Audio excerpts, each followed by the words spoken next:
जीव के साधन में इतनी सामर्थ्य नहीं है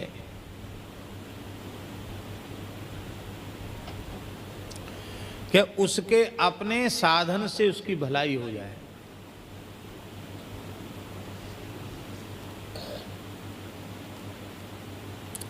इसका मतलब ये नहीं कि हम साधन से उदासीन हो जाएं, साधन से निरपेक्ष हो जाएं। साधन से न कभी उदासीन होना है, न कभी साधन से निरपेक्ष होना है, पर अपने साधन का अहंकार कभी नहीं करना है।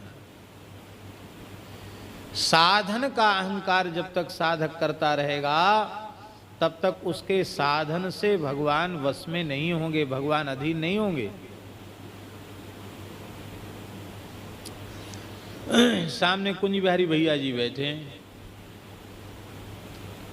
हम लोग रासलीला में दर्शन करते हैं कि मैया के ददिया सास के जमाने की मटकी ठाकुर जी ने फोड़ दी, दूध दही बिखेर दियो और बगराए दियो और माखन उखल पे चढ़ के माखन के सदलोनी ले लेके और बानर उनको खवाए हुए लगे। मैया ने बालकृष्ण का अनुशासन करना चाहा और मैया ने क्या किया,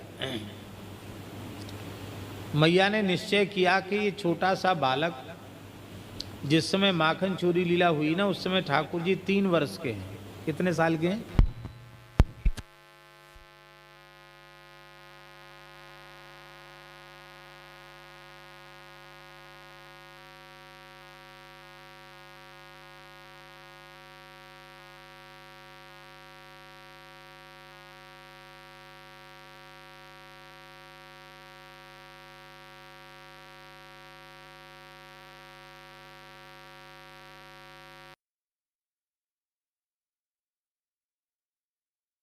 तो ऐसे लगते, और जब पौगंड अवस्था में ठाकुर जी आते हैं तो कछुक उठत मुखे देखें। इतना माल खाए हुए हैं ठाकुर जी, इतना लाड़ प्यार में पले हैं कि 8 वर्ष में ठाकुर जी सयाने से लगते हैं।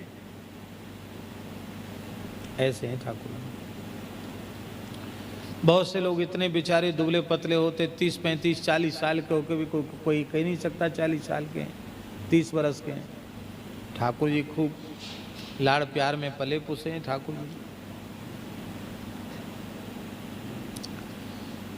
बहुत अच्छे श्रीमंत परिवारों के छोटे बच्चे भी कम आयु में सयाने से लगने लग जाते हैं।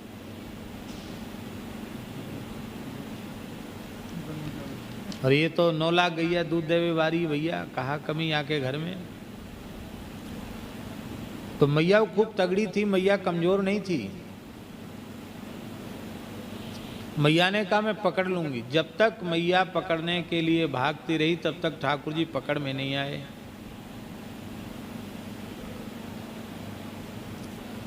और लीला में तो दिखाते, गोपी उपाय बताती हैं कि तू इन्हें सतयुग के भक्तन की सौगंध दिवा, सतयुग के भक्तन की सौगंध दिवा। बोले तीली लीली झर, ठाकुर जी भाग गए, अंगूठा दिखा दिया। तो त्रेता के भक्तन की सौगंध दिवा, तो ठाकुर जी तिलीली झर करके भाग गए। तो द्वापर के भक्तन की सौगंध, मैया बोली परेशान है कि तेरे भक्तन की सौगंध मामते दिमामते। तो मैया एक बार कलयुग के भक्तन की सौगंध दिवा। जैसी कलयुग के भक्तों की सौगंध दिवा, भगवान के नेत्र भर आए। कलयुग के बेचारे जीव, इनमें भक्ति ज्ञान कुछ भी नहीं है, इनके ऊपर तो अपनी ओर से कृपा करके हमको रीझना पड़ता है। इन भक्तों की सौगंध दिवाई तो बंधन स्वीकार करना पड़ेगा। ठाकुर जी ठाड़े है गए। मैया ने की कन्हैया तेने भगाए भगाए पूरे गोकुल में हमारी एड़ी चोटी को पसीना एक कर दियो, मैं बहुत परेशान है। लाला आ मेरे जोरे निकट आ। ठाकुर जी बोले तुम वही मारेगी तो नहीं, वो मारूंगी काहे को, तेरे आर तो उतारूंगी बढ़िया से। अब माताएं कैसे आर तो उतारें तो बालक ही अनुभव करें। सब अब बचपन में अपनी मैया से जरूर एक आध बार पिटे होंगे, पिटे के नहीं, एक आध बार तो हर व्यक्ति पिटा होगा अपनी मैया से। पर मैया में कितना वात्सल्य, पीटते समय भी उसके मन में बड़ा वात्सल्य होता है। पिता कभी पीटे तो उनकी थप्पड़ अलग प्रकार की होती है पिताजी की। और मैया पीटे तो मैया की थप्पड़ ही अलग होती है। ऊपर से तो लगेगा कि जोर से मार रही है, पीछे पास में आके हाथ धीमा हो जाएगा। ऐसी माताओं का वात्सल्य होता है। तो ठाकुर जी निकट आ गए और ठाकुर जी को मैया ने बांधना शुरू किया।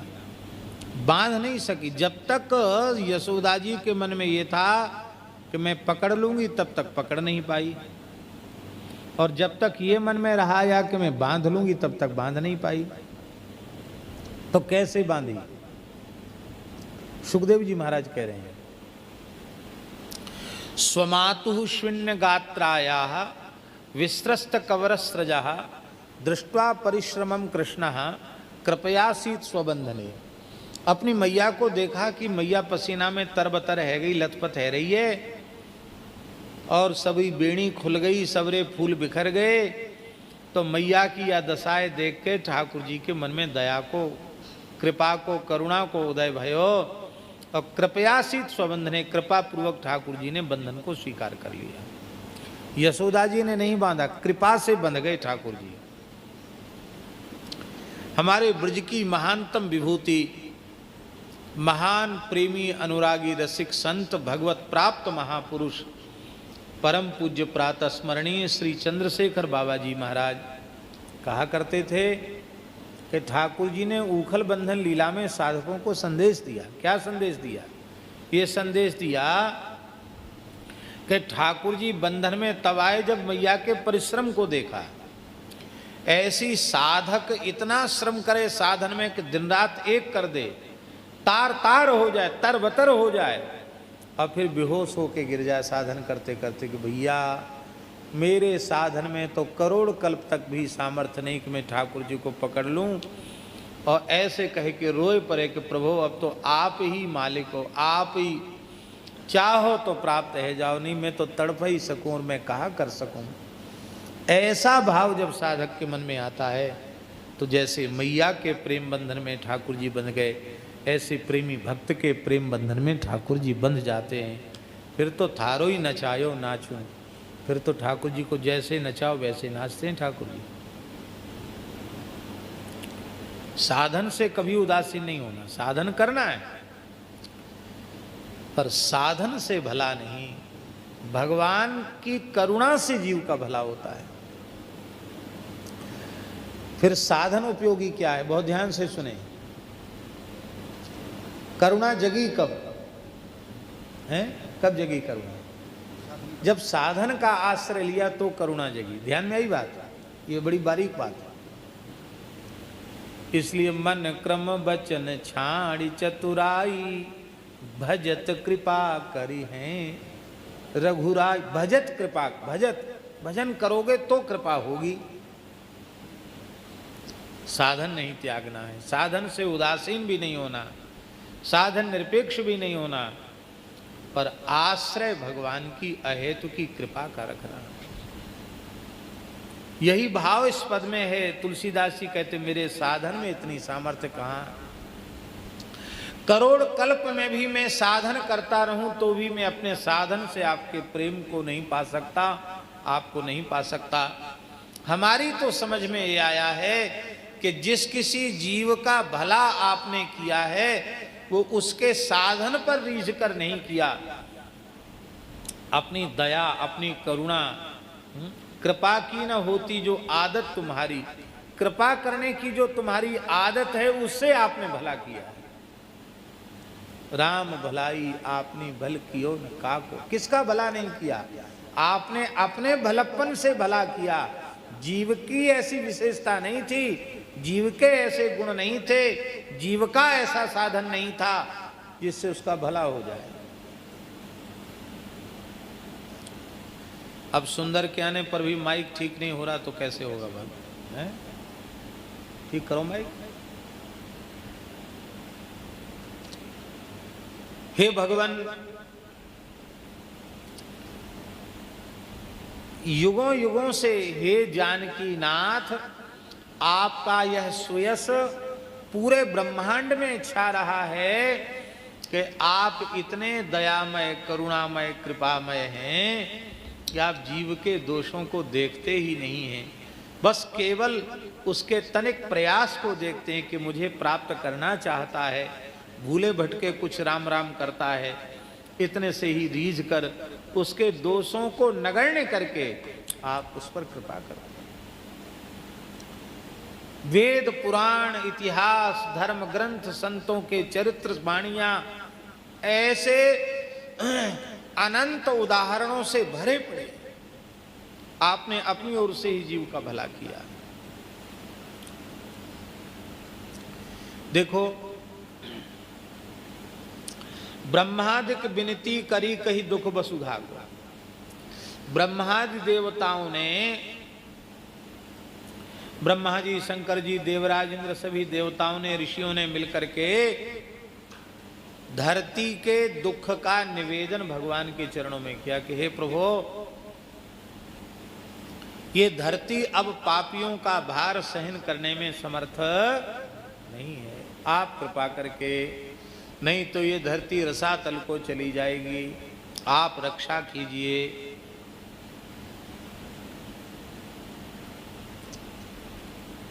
अब यहां गोस्वामी जी कहना क्या चाहते हैं?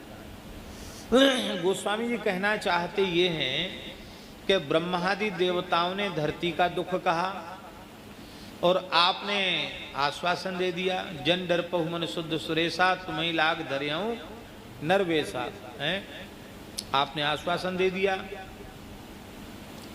हरियऊ सकल भूमि गरिवाई, निर्भय हो देव समुदाय, आप निर्भय हो जाओ, मैं इस धरती के भार को हरण करूंगा, ऐसा आपने कहा। अब देखो और ध्यान से देखें, देवताओं का साधन क्या है?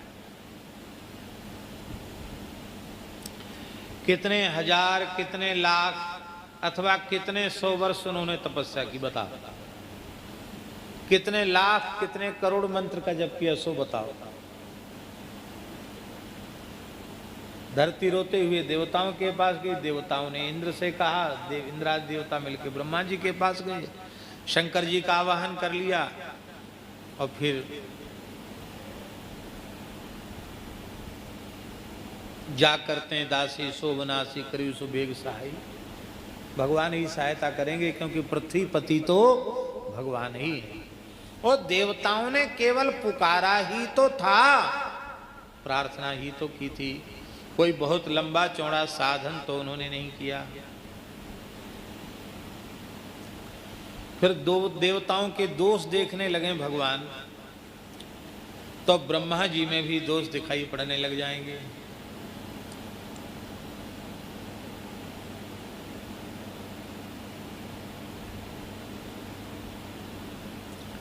भगवान की लीला बड़ी विचित्र है, किसी को नहीं छोड़ा भगवान ने। दोष दृष्टि अपना लो तो ब्रह्मा जी भी निर्दोष नहीं दिखाई पड़ेंगे, शंकर जी में भी कहीं न कहीं आप दोष देख लेंगे, ब्रह्मा जी में दोष देख लेंगे, इंद्र में तो दोष देखेंगे ही, उसमें तो कोई समस्या ही नहीं। वस्तुतः न ब्रह्मा जी में दोष है न शंकर जी में दोष है, ये साक्षात भगवत रूप है, इनमें दोष हो ही नहीं सकता। पर हम लोगों को अपने साधन का अहंकार ना आ जाए, अपनी जितेंद्रियता का अहंकार ना आ जाए, अपने ज्ञान वैराग्य भक्ति का अहंकार ना आ जाए, हम एकदम दूध के धुले हैं, ये अहंकार ना आ जाए, इसके लिए ठाकुर जी ऐसी लीला करते हैं। हम लोगों को बचाने के लिए बड़े लोग अभिनय करते हैं, वस्तुतः उनमें दोष नहीं है, ये दृष्टि रखनी चाहिए।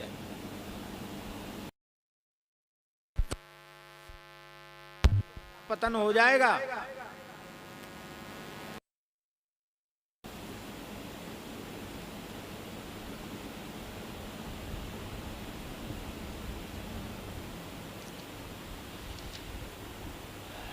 जानते हैं, कथा हो रही थी, कथा,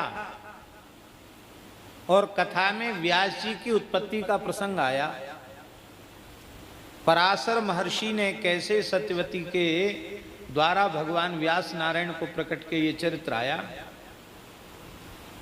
एक ऋषि बैठे थे ब्राह्मण वहां, वो हंसने लगे, बोले वाह, हम लोगों पर सब कानून, यूं करोगे तो इस नरक में जाओगे, यूं करोगे तो तमुक नरक में, बड़े लोगों के लिए कुछ नहीं। वाह, इतने बड़े ऋषि के ऋषि रहे आए पराशर ऋषि, और मत्स्योदरी से उन्होंने, वो भी यमुना जी के मध्य में द्वीप में, और वो भी दिन में कोहरे की सृष्टि करके गर्भाधान कर दिया और बालक को जन्म दे दिया। और वो कन्या भी कन्या रही आई, और व्यास इतने बड़े ऋषि हो गए, और पिताजी को भी कोई दोष नहीं लगा। ये सारे दोष क्या हम लोगों के लिए? हंसी उड़ाई। उसी का भयंकर पाप आड़े आया और उस ऋषि को अजामिल के रूप में पैदा होना पड़ा।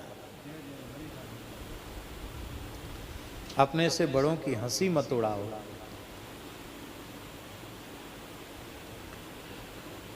जो क्रिया हमें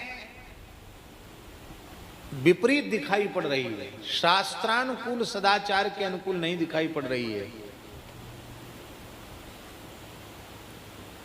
पर उस क्रिया के पीछे उस समर्थ महापुरुष का उद्देश्य क्या है, इसको हम नहीं समझ सकते। और जब इसको नहीं समझ सकते हैं तो हमें टीका टिप्पणी करने का कोई अधिकार नहीं है। हमारे जैसे लोगों के लिए नहीं है। जो श्रेष्ठ समर्थ महापुरुष हैं उनके लिए ये बात कही जा रही है।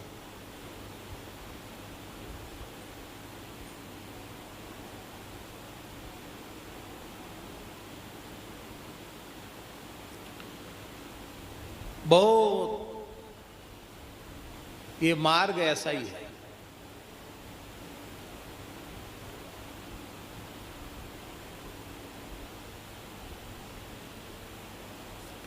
भक्तमाल में तमाम चरित्र ऐसे हैं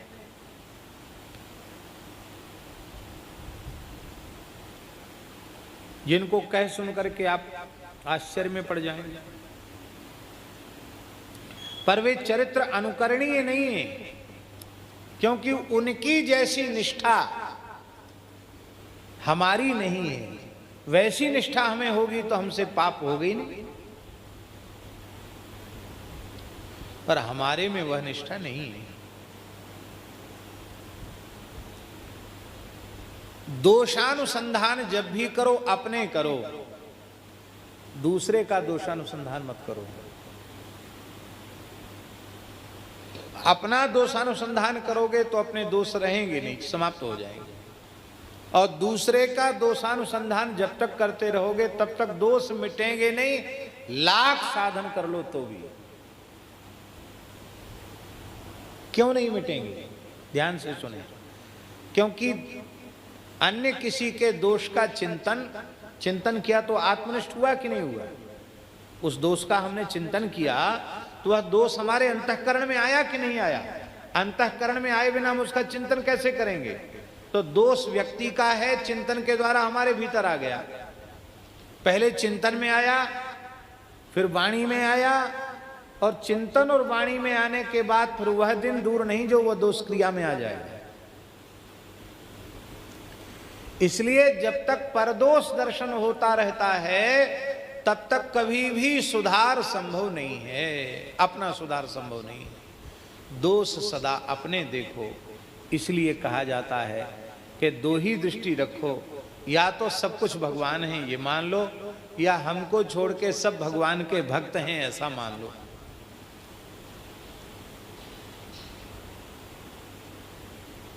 भक्त मान लोगे तो भी दोष नहीं दिखेंगे, और भगवान मान लोगे तो दोष हो ही नहीं सकते।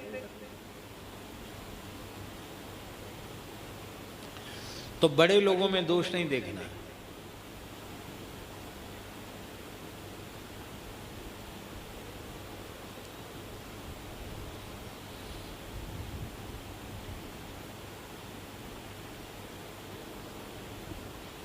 भगवान दोष देखने लग जाएं तो कोई भी जीव भगवान की प्राप्ति का अधिकारी होगा?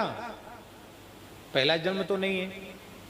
हमारे सामने तो यही जन्म है, पर भगवान की भगवत्ता के आगे भगवान की सहज सर्वज्ञता ऐसी है कि अनंतानंत जीवों के अनंतानंत संचित क्रियमाण प्रारब्ध रूप कर्मों को एक काला वच्छेदेन भगवान जानते हैं। ऐसी भगवान की सर्वज्ञता, सब कुछ एक साथ जानते हैं। ये अचिंत्य है, हम लोगों के दिमाग में समाहित नहीं हो सकती है, ऐसी सर्वज्ञता भगवान की। आज हम बड़े निर्दोष दिखाई पड़ रहे हैं, पिछले जन्म में पता नहीं हमने कौन कौन से कुकर्म दुष्कर्म किए होंगे, इसके पिछले जन्मों में क्या नहीं किया होगा। इसलिए ठाकुर के सामने रो करके कहना, न निंदितम कर्म तदस्ति लोके सहस्रसो यन्न मया विधाई। हे नाथ, ऐसा कौन सा निंदित कर्म है जो मैंने हजारों हजारों बार न किया हो। उन कर्मों के भयंकर फलभोग का अवसर जब उपस्थित हुआ तो मैं आपके सामने करुण क्रंदन कर रहा हूं। हे नाथ, आप ही मेरी गति हो। मैं पापी से पापी, दुष्ट से दुष्ट, अधम से अधम, पतित से पतित हूं, तो भी हे नाथ मैं आपका हूं, आप ही एकमात्र मेरे हो। ये भाव ठाकुर जी को रिझाता है। मैं ब्राह्मण हूं, मैं विद्वान हूं, मैं पंडित हूं, मैंने इतने लाख जप कर लिए, मैं इतने करोड़ जप कर लिए, मैं इतने समय से धामवास कर रहा हूं, मैं इतने समय से परिक्रमा दे रहा हूं। ये अच्छी बात है, लेकिन इसका अहंकार तुम्हें भगवान के प्रेम से वंचित ही रखेगा। तो भगवान देवताओं का साधन देखते तो साधन भी कुछ नहीं था, और देवताओं के दोष देखने लग जाते तो भगवान कहते, ब्रह्मा जी हमने इसलिए तुमको सृष्टि करने के लिए भेजा था, तुमने दुष्ट दुष्ट क्यों बनाए, अच्छे अच्छे बनाते। अच्छी सृष्टि क्यों नहीं बनाई जो धरती पर बोझ हो रही है। इंद्र को कहते, सबको कहते, भाई व्यवस्था तो हमने तुम्हें संभलाई थी, अब बिगड़ गई तो किसकी जिम्मेवारी, बोलो। व्यवस्था जिसको संभलाई और बिगड़ रही है तो जिम्मेवारी किसकी है। तो भगवान ये कह सकते थे ना, व्यवस्था बिगड़ रही है, धरती रो रही है, तो व्यवस्था बिगड़े बिना तो धरती रोई नहीं। तो जब तुम्हें व्यवस्थापक हमने बनाया था तो व्यवस्था बिगड़ी क्यों। जाओ भगो यहां से, हम तुम्हारे ऊपर कृपा नहीं कर सकते। ऐसा हे नाथ आपने नहीं किया। न देवताओं के साधन की ओर देखा, न उनके दोषों की ओर देखा, अपनी भलाई की ओर देखना, अपनी कृपा करुणा की ओर देखा। कृपा की न होती जो आदत तुम्हारी। और आपने ये भी तो कह सकते थे, हाँ हाँ हम भेज देते हैं, आदमी भेज देते हैं, नया आदमी भेज देते हैं, वो करेगा सब काम। ऐसा हुआ है। हाँ, पुराणों में चरित्र आता है महाराज जी। शशबिंदु नाम के जो राजा थे, एक बार देवताओं पर विपत्ति आई और देवताओं ने कहा, महाराज धुंधुमार नाम के राक्षस से हम इतने भयभीत हैं कि सारी धरती में हाहाकार मचा है, स्वाहाकार स्वधाकार सब लुप्त हो रहा है। भगवान प्रभु आप अवतार ले, आपके अवतार लिए बिना काम नहीं बनेगा। तो भगवान ने कहा, कौन सा राजा बताया हमने, अभी देखो नाम बता के हम भूल गए। आप लोग भी पक्के श्रोता ही हैं। धुंधुमार नहीं, राजा का नाम दूसरा बताया, शशबिंदु। हाँ ठीक, उन्हीं का नाम आगे चल के फिर धुंधुमार हुआ। तो देवता हाहाकार करने लगे। भगवान ने कहा, अच्छा, बोले इक्ष्वाकु वंश का मुख राजा है, मैं उसमें शक्ति दे देता हूं अपनी, जाओ वो कर देगा काम। ऐसे भगवान तो एक तिनके को ताकत दे दें, वो सब काम करके चलावे। पर प्रभु आप इतने करुणामय हैं कि देवताओं को धरती को रोते हुए देखते ही जनि डर पहु मुनि सिद्ध सुरेशा, तुम ही लागे धरि हो नरवेशा।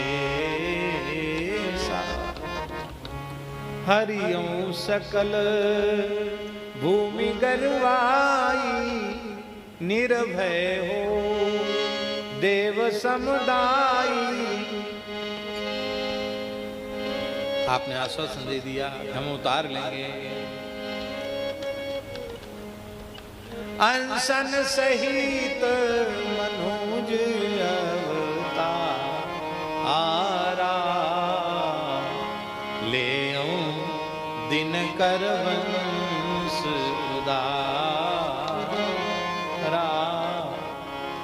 सूर्यवंश में मैं अवतार ग्रहण करूंगा। आपने अपनी ओर से कृपा की।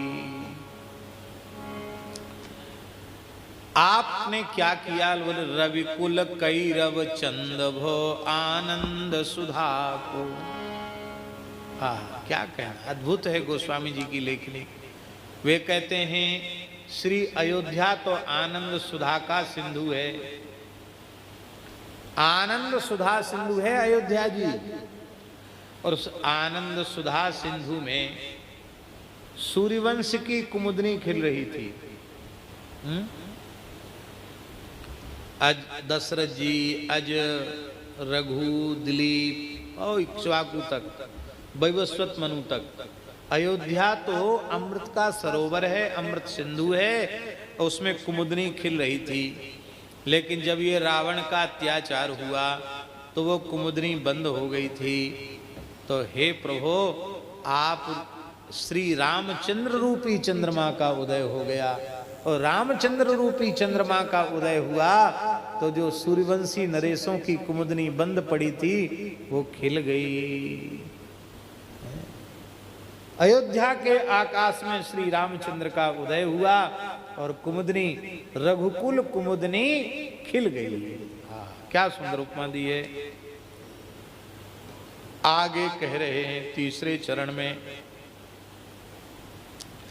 बोले विश्वामित्र जी महाराज ताड़का के तेज का विचार जब करते थे तो ऐसे गल जाते थे जैसे तुषार, ओला। ओला पट पट गिरता तो है पर गिरने के बाद थोड़ी देर में गल जाता है। ऐसे गलते थे भीतर भीतर विश्वामित्र जी। कौशिक गरत तुषार ज्यों तक तेज तिया को तेज तक। तिया माने ताड़का, ताड़का का तेज तक करके देख करके बेचारे गले जाते थे। और प्रभु अनहित हित को दियो फल कोप कृपा को। वो आई जो है भगवान के सामने तो कैसे आई? सुन ताड़का क्रोध करी धाई। वो तो क्रोध पूर्वक दौड़ी और वो तो क्रोध पूर्वक आई। और राम जी ने उसको फल क्या दिया? एक ही बाण प्राण हरेली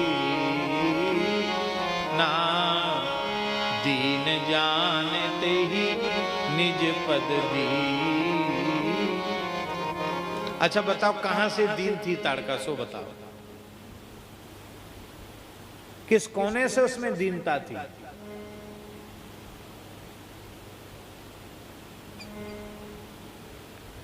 विचित्र हैं ये कृपा करना चाहेंगे तो अहंकारी को भी दीन मानकर कृपा कर देंगे। राम जी के मन में आया इसने इतने पाप कमा लिए हैं, एक ब्रह्म हत्या लगे तो कितना भयंकर पाप होता है। और ये तो महाराज ब्रह्मर्षियों को तो बहुत सुंदर आहार मानती है अपना। कई लोग होते भी हैं ऐसे। अब तो विकास बहुत हो गया, नहीं तो इधर अरुणाचल प्रदेश तरफ, परशुराम कुंड तरफ, नागालैंड तरफ ऐसी स्थिति थी कि कोई महात्मा घूमता फिरता पहुंच जाए तो वो बड़े प्रसन्न होते थे। बोले अब हम पवित्र हो, हमारा उद्धार हो जाएगा। कैसे? कहते ये सब तीर्थ में घूम के आए हैं, सब पुण्य तो इन्हीं के भीतर भरा है, इनको मार के खा जा तो सबरा तीर्थ और सबरा पुण्य हमें मिल जाएगा। तो महात्माओं को तो महाराज वो छोड़ते ही नहीं थे। हैं?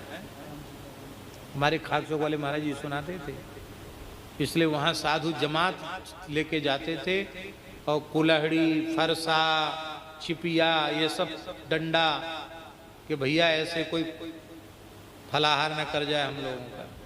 हाँ, उनमें मान्यता थी कि निष्पाप हो जाएंगे। ऐसे भी क्षेत्र रहे इस देश में कि घर का बड़ा बूढ़ा जब मरासू होता तो एक पूजा करते और मरासू होने के पहले उसको मार देते, मार के टुकड़े टुकड़े उसके कर देते, फिर अचार डाल लेते। फिर जब बाबूजी की याद है तब थोड़ा चख के देख लो कि कैसे थे बाबूजी, कैसे थे दादाजी, कैसे थे परदादाजी। ऐसी भी सभ्यताएं रही हैं किसी जमाने में। ये सब आसुरी।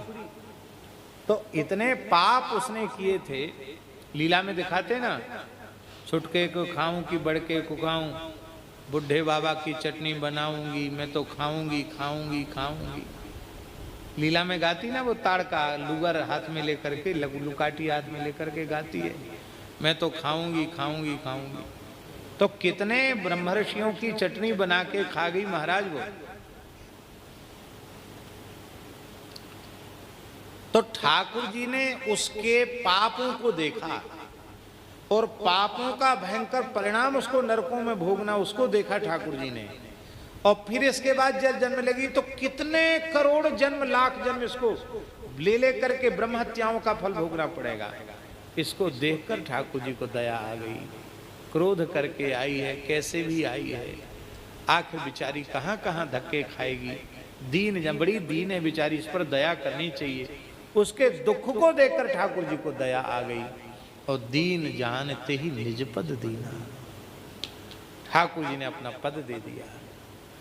ताड़का के दोषों का विचार करते तो ताड़का इनकी कृपा की लिस्ट में कहीं भी ना आती, पर कृपा की लिस्ट में ताड़का जैसी का भी नाम आ गया। बोलो भक्तवत्सल भगवान की जय। प्रभु अनहित हित को दियो फल कोप कृपा को, है? उसके कोप का फल आपने कृपा से दिया, उसका उद्धार कर दिया। हरियो पाप आप जाय के संताप शिला को, सोच मगन काढ़्यो सही साहिब मिथिला को। चौथा उदाहरण दे रहे हैं। चेतन व्यक्ति पुकार सकता है, विनय कर सकता है, प्रार्थना कर सकता है। जो अचेतन है वो तो कुछ भी नहीं कर सकता, क्रिया शून्य होता है। तो अहिल्या तो पाषाण हो गई थी, उसमें बोलने की, देखने की, सुनने की, सूंघने की कोई सामर्थ्य नहीं थी। वो तो महर्षि के शब्दों में शाप दिया गया, शैली भव सुदुर्मते, अरे दुर्मति शैली हो जा, पाषाण हो जा। पाषाण होगी बेचारी, निश्चेष्ट पड़ी थी हजारों वर्षों से।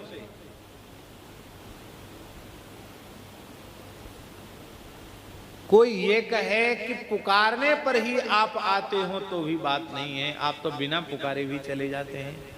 अहिल्या ने आपको कब पुकारा, वो तो पत्थर बन के पड़ी थी, पर आप जानबूझकर ऐसे रास्ते से चल के गए कि अहिल्या के निकट तक पहुंच गए। और वहां देख करके राम जी ने, सहज सर्वज्ञ हैं, सब कुछ जानते हैं, फिर भी पूछा कि मुनिराज गुरुदेव ये शिला कैसी पड़ी है, इतना सुंदर तपोवन है, इसमें कोई पशु पक्षी भी नहीं रहता, और ये विशाल शिला कैसी पड़ी है। विश्वामित्र जी के नेत्र भलो राघव, दीनों पर कृपा करुणा करना तुम्हारा स्वभाव है। अहिल्या की कथा सुनाई और ये चरण कमल रज चाहती कृपा करहु रघुवीर, ये आपके चरण कमल की रज चाहती है। अब देखो, बहुत ध्यान से सुने, राम जी चरण छुआने नहीं गए,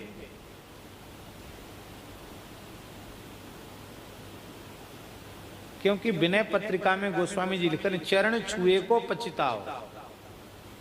अहिल्या उद्धार किया, इसकी प्रसन्नता नहीं है राम जी को, पर चरण छुए को पछताओ। छुए को पछताओ मन ध्यान से सुने। राम जी जब निकट पहुंचे तो अहिल्या ने राम जी के चरण छू लिए। क्षत्रिय राजकुमार मानकर नहीं, साक्षात वेदांत वेद्य पर ब्रह्म परमात्मा है, ये मान करके अहिल्या ने चरण स्पर्श कर लिए, चरण छुए को पछताओ। एक ऋषि पत्नी ने, एक ब्राह्मणी ने मेरे पैर छू लिए, इस बात का राम जी को बड़ा संकोच है, बड़ा पश्चाताप है। उसका उद्धार किया, इसका अहंकार राम जी के भीतर नहीं है।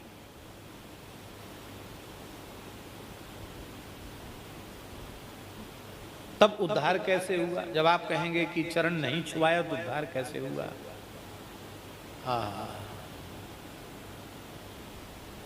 राम जी जब आगे की ओर, शिला की ओर बढ़े, तो मंद मंद शीतल मंद सुगंध पवन बह रहा है, और महापुरुष दिव्यात्माएं जहाँ कहीं विचरण करती हैं, वहाँ ऐसा वातावरण प्रकृति का उपस्थित हो ही जाता है।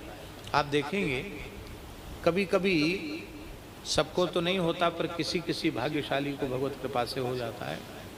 कभी कभी आप भजन में बैठे हैं, ध्यान में बैठे हैं, संध्या कर रहे हैं, जप कर रहे हैं, तो न तो कहीं कोई धूप बत्ती जलाई, न अगरबत्ती जलाई, न कोई सुगंधित पुष्प है, न इत्र है, पर एक विलक्षण प्रकार की दिव्य सुगंध का अनुभव आपको होने लग जाएगा।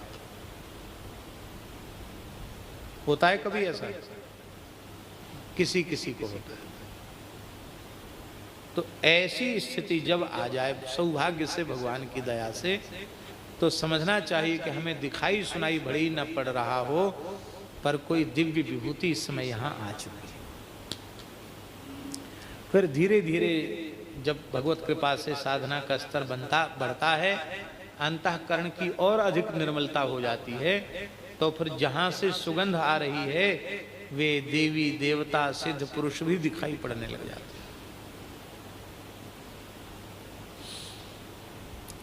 पूज्यपाद धर्म संघ वाले गुरुजी को एक चर्म रोग हो गया था, विचर्चिका, चकत्ता जैसे हो गए थे, देखा होगा आपने, विस्फोटक जैसा था। गुरुजी दवाई खाते नहीं थे, अंग्रेजी मक्खन लगाते थे, आयुर्वेदिक दवा चलती थी, होम्योपैथिक दवाई भी ली, बहुत दाह होता था, जलन होती थी, गुरुजी बड़े परेशान थे। तो गुरुजी अनुष्ठान बताते थे, तो हम और त्यागी जी, झालावाड़ वाले त्यागी जी, हम दोनों लोग गुरुजी के पास गए, जाते ही थे। गुरुजी से कहा, गुरुजी ये जो बीमारी है ये क्या है? गुरुजी बोले संस्कृत में इसको विस्फोटक कहते हैं। तो उन्होंने कि विस्फोटक की निवृत्ति का कोई अनुष्ठान है क्या? बोले हाँ, अनुष्ठान तो सब है। उन्होंने सोचा शायद किसी दूसरे के लिए पूछ रहे हो, तो गुरुजी ने बताया शीतलाष्टक का पाठ करो तो विस्फोटक की निवृत्ति हो जाती है।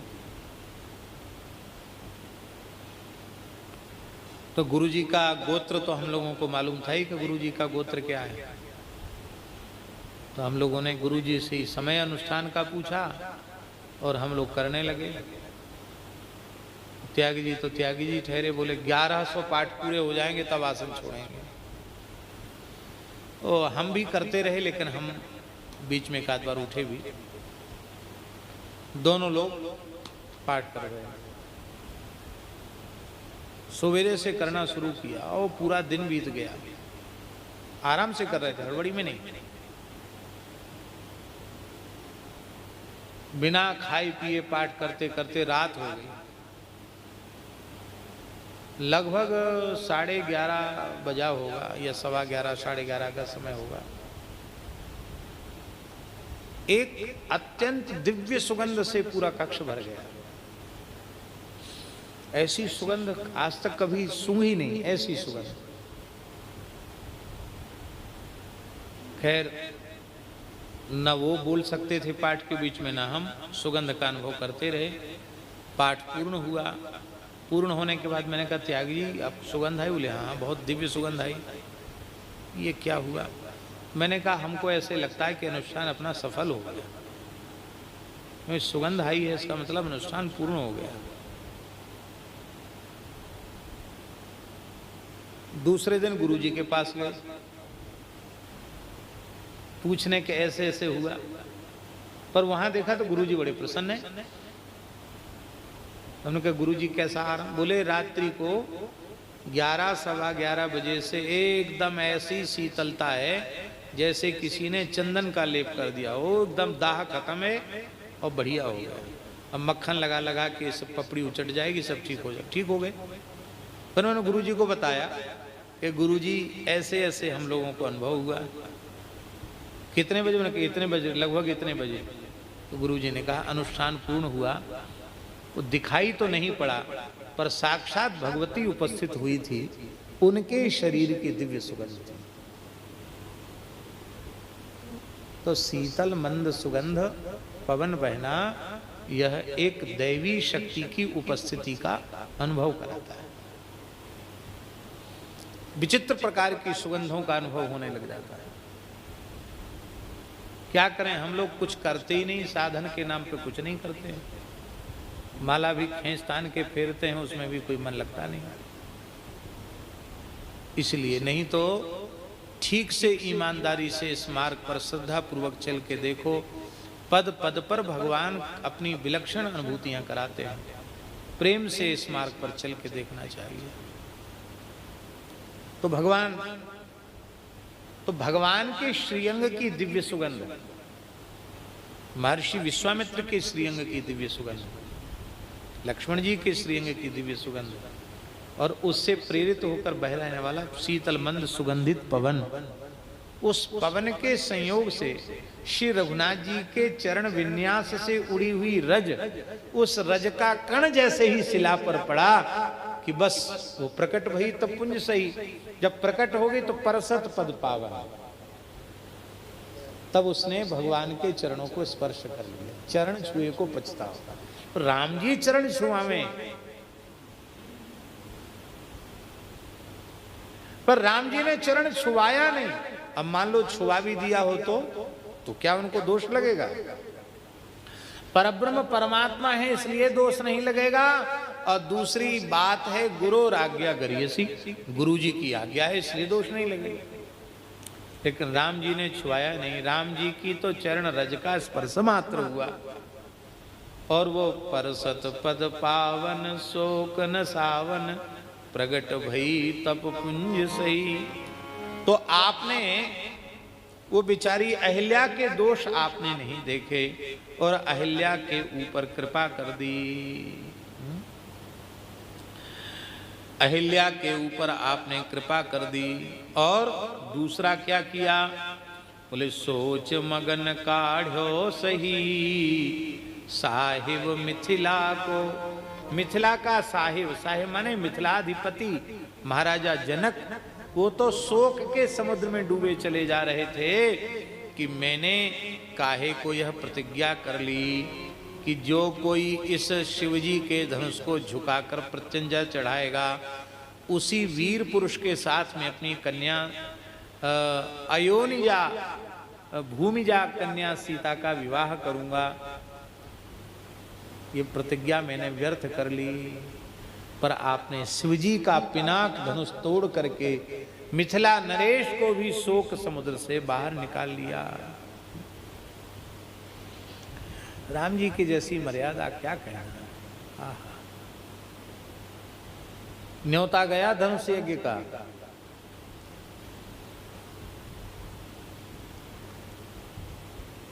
तो विश्वामित्र जी ने क्या कहा? रामभद्र, ब्राह्मणों का यज्ञ तो आपने पूर्ण कर दिया, पर अभी क्षत्रियों का यज्ञ पूर्ण करना बाकी है। तो आपने धनुष यज्ञ को पूर्ण किया, आपकी कृपा से वह यज्ञ पूर्ण हुआ। और पांचवा उदाहरण दे रहे हैं। रोष राशि भृगुपति धनी, अहमति ममता को, चितवत भाजन कर लियो उपसम समता को। हे भगवान परशुराम जी महाराज, यद्यपि भगवद अवतार हैं, लेकिन उस समय उनका अभिनय ऐसा था कि वे क्रोध की राशि पर खड़े हुए दिखाई पड़ रहे थे। बात बात में क्रोध, अहंकार तो कहना ही क्या। क्रोध, अहंता और ममता, ये तीन भयंकर दोष हैं और तीनों दोष प्रचुर मात्रा में उनमें दिखाई पड़ रहे थे। लेकिन उन परशुराम जी के क्रोध को, अहंकार को, ममत्व को आपने नहीं देखा, अपितु केवल इतना ही देखा कि मेरे पूज्य गुरुवर श्री विश्वामित्र जी महाराज के ये रिश्तेदार लगते हैं। बोलो भक्त वत्सल भगवान की। नाते रिश्ते में लगते हैं कि नहीं? बोलो, नहीं लगते हैं? अरे परशुराम जी की माँ का नाम है, परशुराम जी के सत्यवती के विश्वामित्र जी के पिता का नाम है गाधी, और गाधी की बेटी हैं सत्यवती। गाधी की बेटी हैं सत्यवती। माने जमदग्नि ऋषि जो है ना, जमदग्नि ऋषि के मामा हुए विश्वामित्र जी महाराज। जमदग्नि ऋषि के क्या हुए? मामा। तो जमदग्नि ऋषि के मामा हुए तो परशुराम जी के क्या लगे? बाबा लगे? ना ना, क्या लगे? बाबा लगे। बाबा लगे रे परशुराम जी।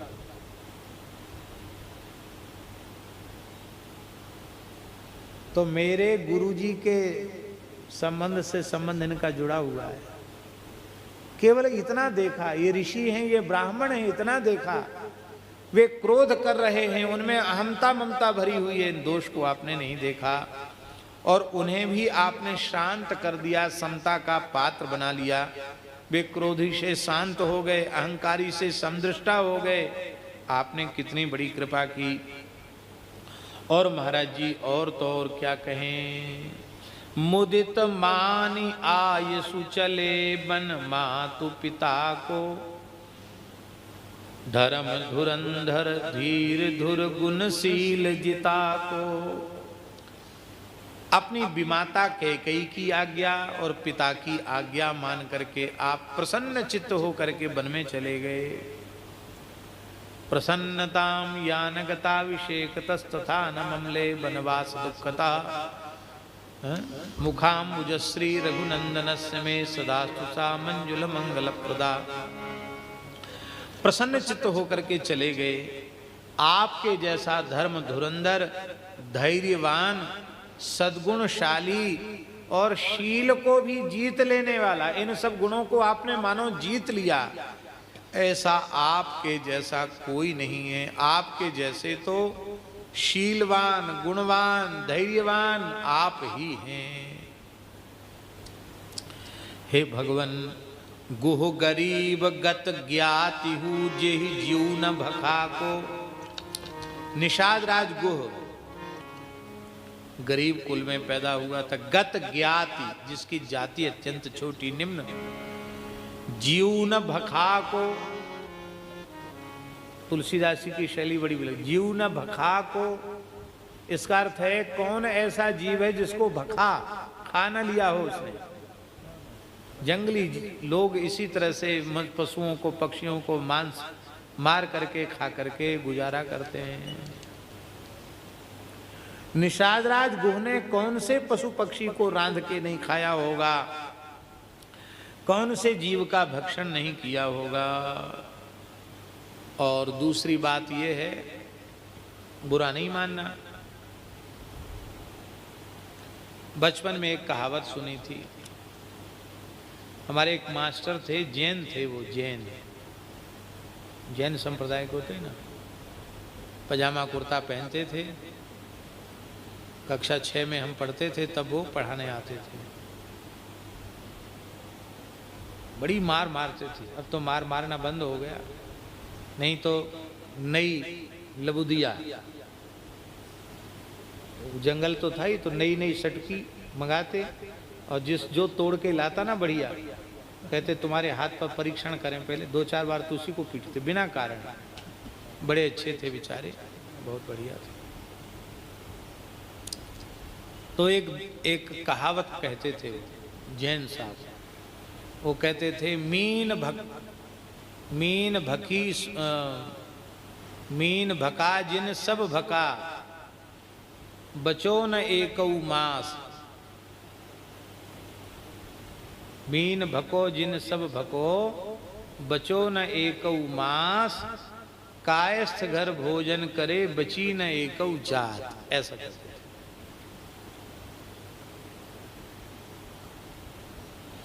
मीन भका जिन सब भका, मछली खा लिया तो सब जीवों को खा लिया। क्यों?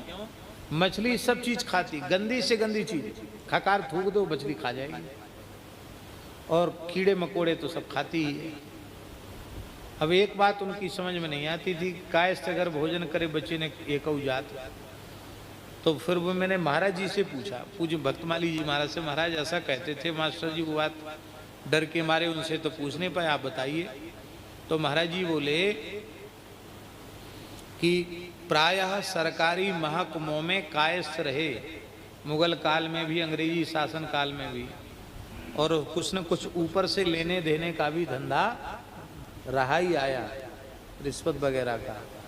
तो सब तरह के लोगों का अन्न, सब तरह के लोगों का धन उनके घर में आता था किसी जमाने में, इसलिए उनके घर का अन्न खाना निषिद्ध माना जाता। ऐसा महाराज जी ने समाधान दिया। लेकिन सब एक जैसे नहीं होते, सब अच्छे भी होते हैं। महाराज जी एक बात और कहते थे कि ये सब बातें सामान्य धर्म की हैं, पर कोई भगवान का भक्त हो जाए तो उस जाति का जो दोष है वो दोष मिट जाता है, फिर समाप्त हो जाता है। जैसे कुबा जी कुंभकार कुल के थे, लेकिन संतों का उनके यहाँ आना जाना था, देते भी थे, उस दोष को संतों ने विचार नहीं किया। ऐसे ही तमाम उदाहरण महाराज जी देते थे। ये सामान्य धर्म की बात है, पर भागवत धर्म विशेष धर्म है। अब सुनार के घर का भोजन नहीं करना चाहिए, क्योंकि स्वर्णस्ते, सोने की चोरी महापाप है। और सुनार ऐसा होता है, बुरा नहीं मानना कोई सुनार बैठे हो तो, ऐसा होता महाराज सुनार कि कहते किसी सुनार की मैया ने उससे कहा कि मैं बूढ़ी हो गई हूँ, ये नथ थोड़ी ज़्यादा ठीक से नथ बना दो हमारे लिए। तो देख मोड़ा, हाँ मैं तेरी मैया हूँ, मेरी मरी को कॉल है तेरे, कुछ इसमें काट छांट मत करना, ठीक बना देना। बना तो दिया, शपथ दिवा दी, इसलिए ठीक ठाक पूरी नाप तौल की दे दी। लेकिन उसके मन में इतना शोक हो गया कि मैंने थोड़ा सा सोना इसमें से काट छांट क्यों नहीं की, बहुत दुखी हो गया। उस दुख के मारे बेचारा बालक बीमार पड़ गया, खाना पीना छूट गया, मुंह पीला पड़ गया, आंख भीतर को घुसवे लग गई। किसी अच्छे मनोचिकित्सक को दिखाया, उन्होंने कहा कोई गहरी बात बैठ गई है इसके भीतर, वो निकल जाए तो ठीक हो जाएगा। तो आखिर तो सुनार की मैया थी, उसकी समझ में आ गया कि मैंने शपथ दिवा दी, इसलिए इसने सोने की चोरी नहीं की। तो उन्होंने कहा देख बेटा, मैं बड़ी बूढ़ी हो गई हूँ और तुमने ये इतनी भार बना दी है कि नाक हमारी फटी जाएगी, इसको थोड़ा काट छांट करके सही करके दे दो। जैसी सही करके दिया, सोई बढ़िया से भूख लगने लग गई, नींद आने लग गई, खूब चकाचक हो गया। तो सोने की चोरी का दोष लगा रहता है, इसलिए उसके घर में भोजन नहीं करना। पर भक्तमाल में स्वर्णकार भक्त का भी चरित्र है, कुंभकार भक्त का भी चरित्र है, और उनके यहाँ भी संत जाकर के प्रसाद लेते थे। त्रिलोक सुनार की कथा है,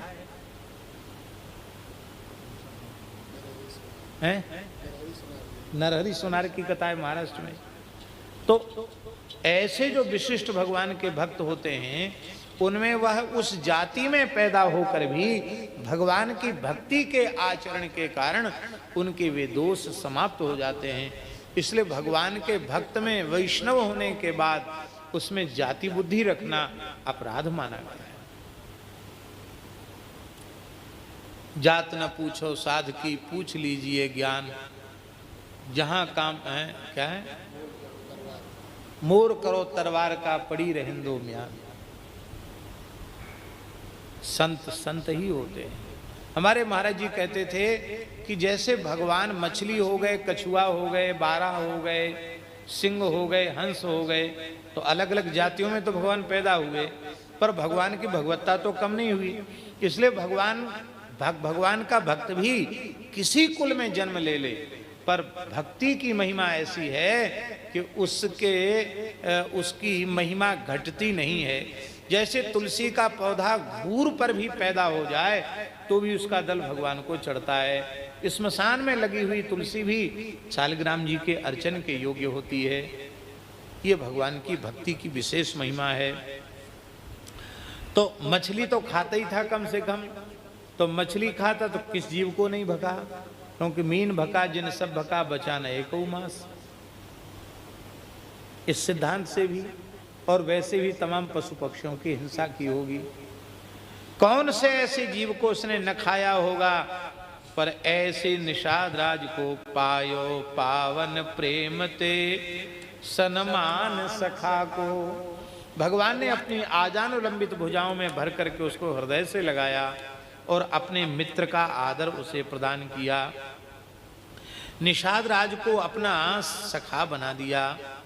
कथा हम सुना चुके हैं हरिद्वार में। सदगति सबरी गीध की सादर करता को, सोच सीव सुग्रीव के संकट हरता को। हे भगवान, सवर कुल में जन्म लेने वाली सबरी, मृत शरीरों को खाने वाले गीध के कुल में जन्म लेने वाले कृद्धराज जटायु, उनका इतना आदर आपके जैसा और कौन करने वाला था। सबरी का आदर कौन करता? सबरी तो ऋषियों के आश्रमों में भी तिरस्कृत हो रही थी। गीध का आदर भला कौन करे, पर आपने गिरधराज जटायु का भी आदर किया, आपने सबरी का भी आदर किया। सोच शिव सुग्रीव के संकट हरता को, शोक की सीमा को पार कर गए थे सुग्रीव, दिन रात शोक में जलते रहते थे, आपने उनके संकट का हरण किया। सखा सोच त्यागहु बल मोरे, सब विधि घटव काज हम तोरे। सुनि सुग्रीव मारी बाल ही एक ही बाण, ब्रह्म रुद्र शरणागत गए न रही प्राण। आपने संकट दूर कर दिया। त्रिलोक विजयी रावण लात मार के जिसको घर से निकाल दे, नगर से निकाल दे, उसको शरण देने की सामर्थ्य पूरे ब्रह्मांड में आपके अतिरिक्त किसी दूसरे की नहीं थी। कोई देवी देवता भी इसको शरण नहीं ले सकता था। रावण का भय था। लेकिन ऐसे विभीषण को आपने अपनी शरण में लिया। शरण में ही नहीं लिया, रावण साक्षात काल था और काल के मुंह में पड़ा हुआ था विभीषण। काल के मुंह से, काल की दाढ़ों से उसको निकाल लिया। और इतना ही नहीं,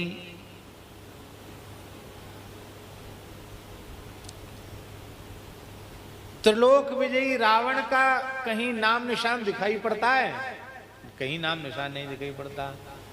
लेकिन विभीषण जी आज भी करहु कल्प भरी राज तुम, मोहि सुमिरहु मन माहि, पुनि मम धाम पे आऊ, जहां संत सब जान। एक कल्प का राज्य कर रहे हैं, आयु प्राप्त करके बैठे हैं। बोलो भक्तवत्सल भगवान की जय। सारा की विभीषण को सके, अस काल गहा को, तेहि काल कहाँ को। आज विराजत राज है दस कंठ जहां को। आज भी लंका में वो राज कर रहे हैं। 10वें चरण में, इस पद के 10वें चरण में गोस्वामी जी ने बड़ी विचित्र बात कही है। उन्होंने सीता जी की निंदा करने वाले उस रजक का नाम नहीं लिया। इसमें नाम है उसका कहीं? क्या लिखा है? बालिस बासी अवध को बूझिए न खाको। बालिस, बालिस माने मूर्ख, बासी अवध को, अवध का बासी होने पर भी बालिस। भला अयोध्या की पवित्र धरती पर जन्म लेने के बाद श्री सीताराम जी के प्रभाव स्वभाव महिमा को न जाने, उससे बड़ा मूर्ख और कौन होगा, उससे बड़ा भाग्यहीन और कौन होगा। अयोध्या में जन्म लेकर भी श्री सीताराम जी को न जान सका, न मान सका, न पहचान सका। पालिस बासी अवध को, तो कौन है वो अवध का बालिसवासी? बोले बूझिए न, आप उसका नाम हमसे मत पूछिए, मैं उसका नाम भी नहीं लेना चाहता हूं। भाई कुछ तो बताना पड़ेगा। कहते बालिसवासी अवध को बूझिए न खाको। खाको माने खाक, राख को खाक कहते हैं। कहते ना जल के खाक हो गया, राख में मिल गया। तो कहते महाराज इतना बड़ा पाप किया था उसने, उस पाप में जल करके खाक हो गया और खाक होकर रज में मिल गया। रज में मिलने से रजक हो गया। बोलो वृंदावन बिहारी। खाक में मिलकर रज में मिल गया और रज में मिलके रजक हो गया। ये तुलसीदास जी का पांडित्य है। खाको खाक होके जो रज में मिल गया, रज में मिलके रजक हो गया, वो रजक। खाको माने रजक। सो पावर पहुंचो तहां जहां मुनि मन था को। वह पावर भी वहां पहुंच गया जहां मुनियों का मन भी नहीं पहुंचता। मुनियों का मन भी थकित हो जाता है, वहां पहुंच गया। सिय निंदक अघ ओघन साए, लोक विशोक बनाए बसाए।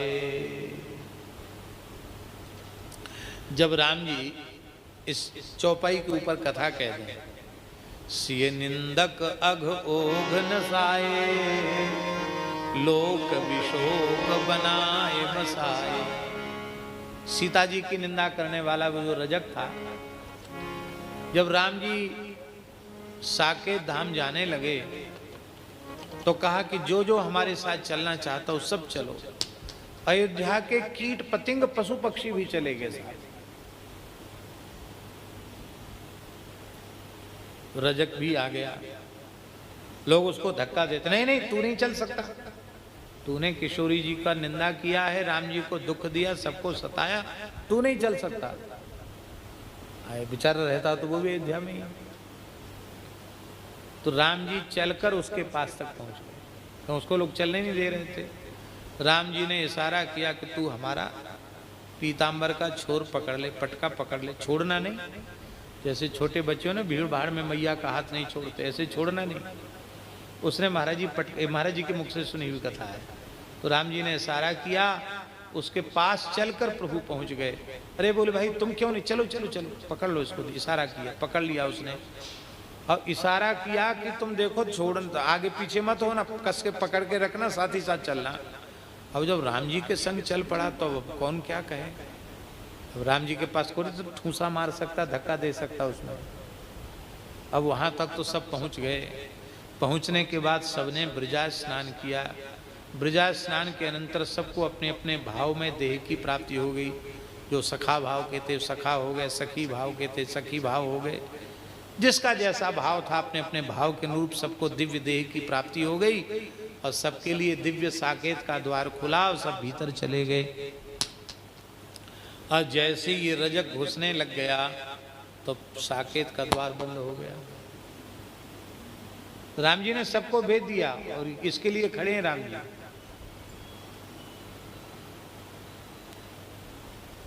ये जोर जोर से रोया, बोले महाराज देखो मेरे लिए यहाँ द्वार बंद है कि मैं कहाँ जाऊँ। धैर्य रखो, कोई बात नहीं। बोला महाराज मेरा पाप ही ऐसा है, मुझे तो भोगने दो मेरे अपने पाप का परिणाम।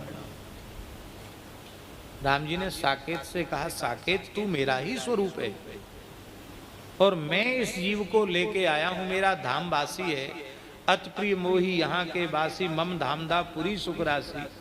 तो मम धामदापुरी सुखराशि, तो मेरी अयोध्या की महिमा है कि वो धाम की प्राप्ति कराने वाली है। फिर तुम्हारे द्वार क्यों बंद हैं?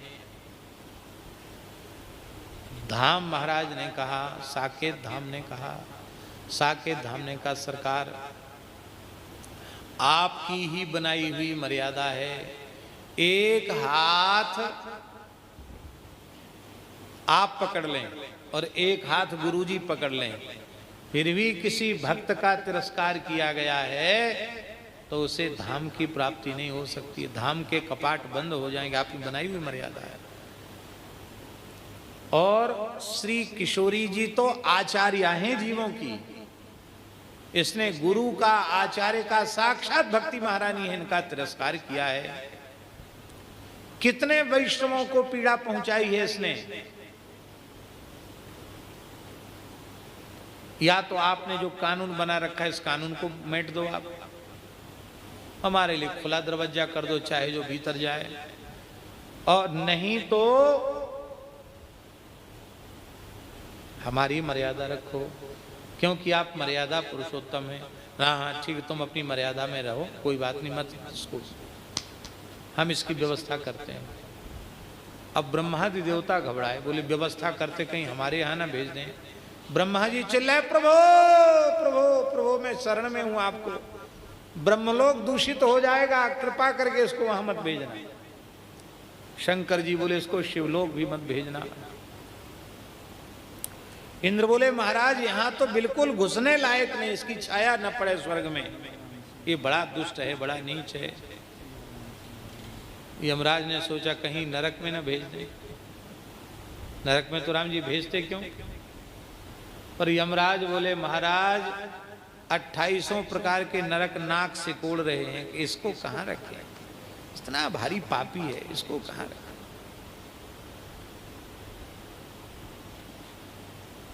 अब इसको पता चला, हाय हाय कितना बड़ा पाप मैंने किया। बोला सरकार अब तो बस जाने दो मुझे, ऐसी भटकने दो मेरी आत्मा को। प्रभु ने कहा नहीं, चिंता मत करो, लोक विशोक बनाए एक नवीन साकेत लोक को राम जी ने अपने संकल्प से प्रकट कर दिया, क्योंकि राम जी सत्य संकल्प है। एक नया साकेत प्रकट कर दिया, उसमें सनातन रूप से सनातन राम जी विराजमान हो गए, पूरे परिवार परिकर सहित। उसमें रजक को स्थान दिया और कहा तुम्हारे जितने खानदान के सबको यहीं बुला लो, और तो सबके लिए पंचायती, तुम्हारे लिए रिजर्व लोग हैं, सबके लिए लोग है। उस रजक ने शायद समझा दिया हुआ अपनी जात बिरादरी वालों को कि देखो किशोरी जी का अपराध बना है, तुम लोग किशोरी जी का नाम लिया करो जिससे तुम्हारा दोष सब धुल जाए। तो अब तो इधर धोबी घाट हो गया, सरकार ने बना दिया, नहीं पहले इधर ही था धोबी घाट। तो हम जमुना नहाने स्नान करने जाते थे तो कई बार देखते थे धोबियों को कपड़ा धोते हुए ऐसे फचकते पत्थर पर कपड़े को, तो उनके मुंह से कुछ निकलता है, सुना आपने कभी? सिया सिया सिया सिया ऐसे बोलते कि नहीं?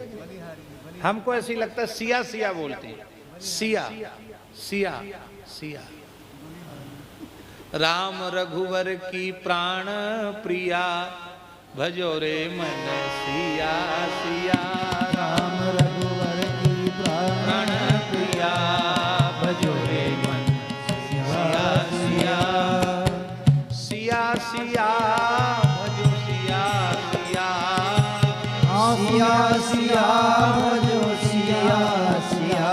राम रघुवर की प्राण प्रिया भजो रे मन सिया सिया। राम रघुवर की प्राण प्रिया भजो रे मन सिया सिया।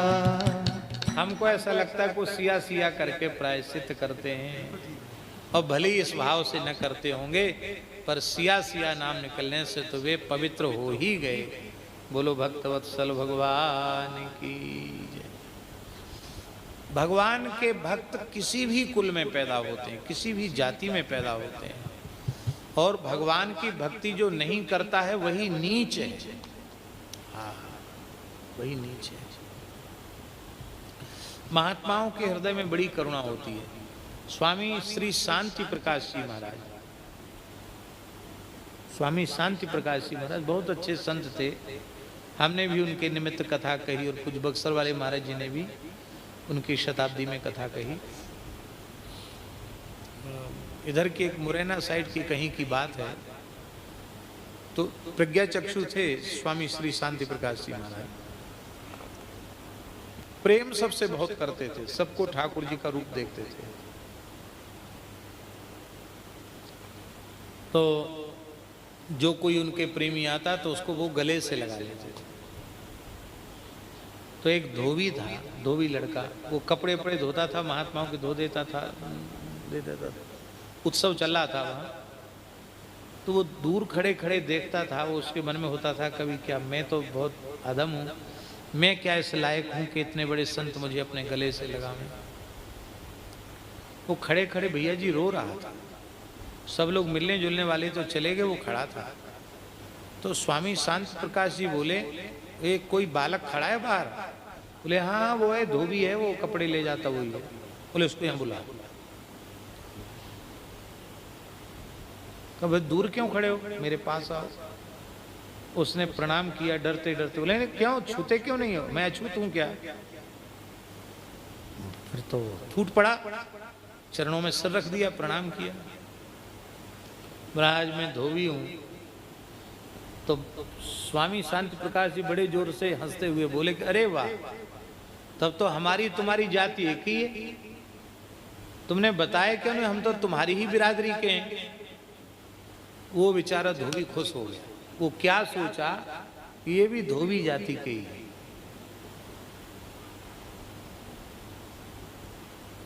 वो तो धोबी जाति के नहीं थे। अपना लिया, उसको शिष्य भी बना लिया, कंठी भी दे दी और बोले बेटा हमने जो कहा कि हम तुम्हारी बिरादरी के हैं, तो तुम भी मैला गंदा कपड़ा धोने का काम करते हो, इसलिए धोबी, और हम भी सत्संग के द्वारा जीव की न जाने कितने जन्मों की मलिनता रूपी कालिक को धोते हैं, इसलिए अंतःकरण को धोने वाले संत सद्गुरु भी धोबी ही हैं। इसलिए हम इस प्रकार के धोबी हैं, सत्संग के द्वारा सबके मन की मलिनता को धोने वाले। भगवान के भक्तों में भगवान में विशेष करुणा है। करुणा न होती तो भगवान के दरबार में इनका आदर कैसे होता। तो अब हमें यह विचार करना चाहिए कि जब हमारे प्रभु सब पर करुणा करते हैं तो हम सब पर करुणा क्यों न करें। हम द्वेष और घृणा और भेद बुद्धि क्यों करें। उन लोगों को जो भूले भटके हैं उनको सन्मार्ग पर लाने का प्रयास हमें करना चाहिए। तो भगवान आपने उसके ऊपर कृपा कर दी। लोक विशोक बनाए बसाए, से निंदक अघोग नसाए। अब आगे बात 11वें कड़ी में कह रहे हैं, गति न लहे राम नाम सो विधि सो सिर जाको, सुमिरत कहत प्रचार के बल्लभ गिर जाको। क्या बढ़िया वाह।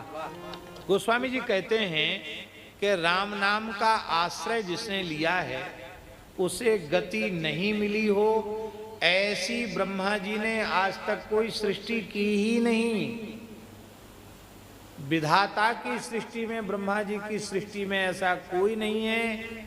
चाहे जितना पतित हो, अधम हो, नीच से नीच ही क्यों ना हो, यदि उसने राम नाम का आश्रय ले लिया है तो वह कल्याण का भाजन अवश्य बन जाएगा, क्योंकि कल्याणानाम निधानम।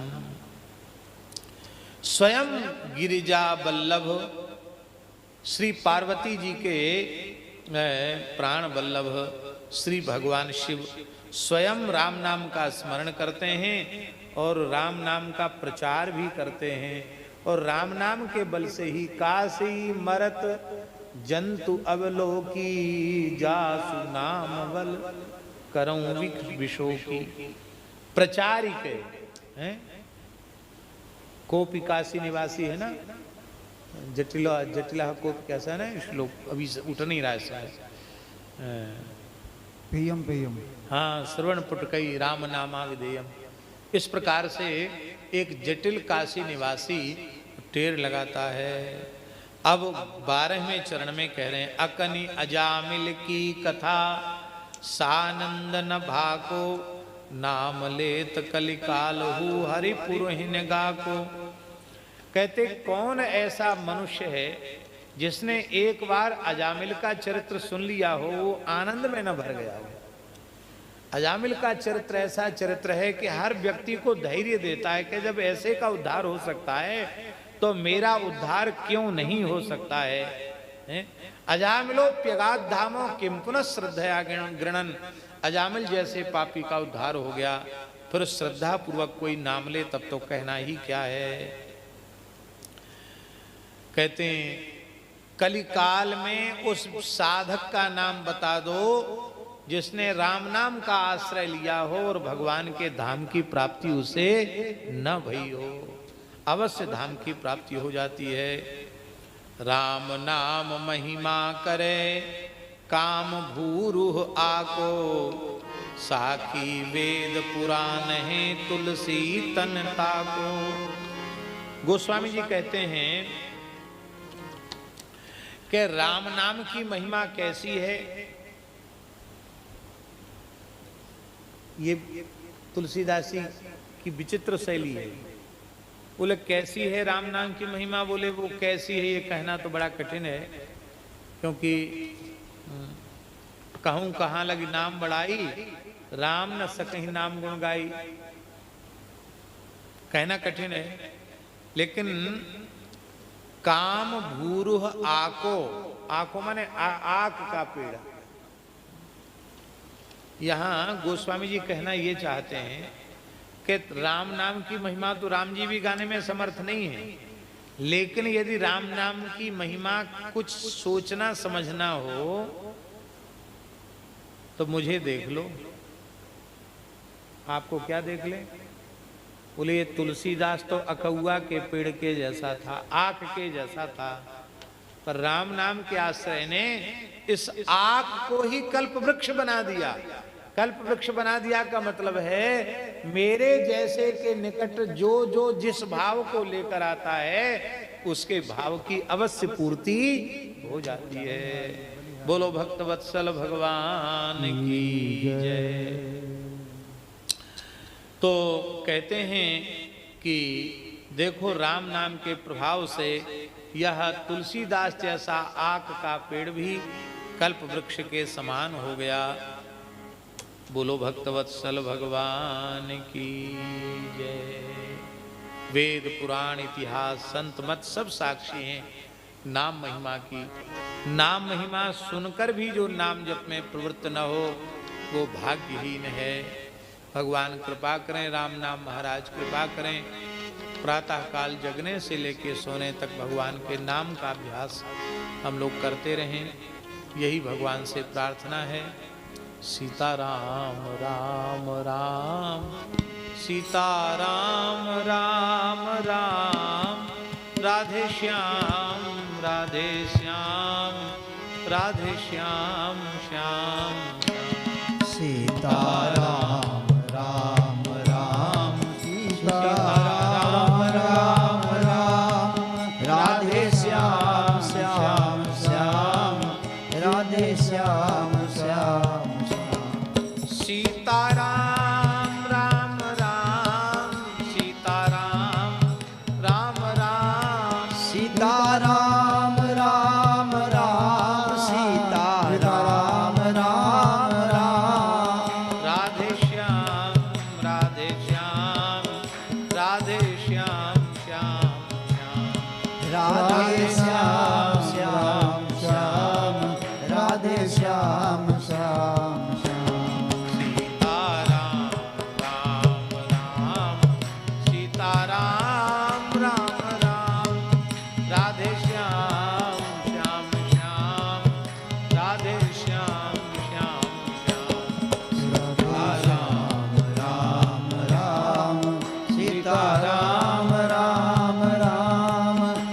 श्याम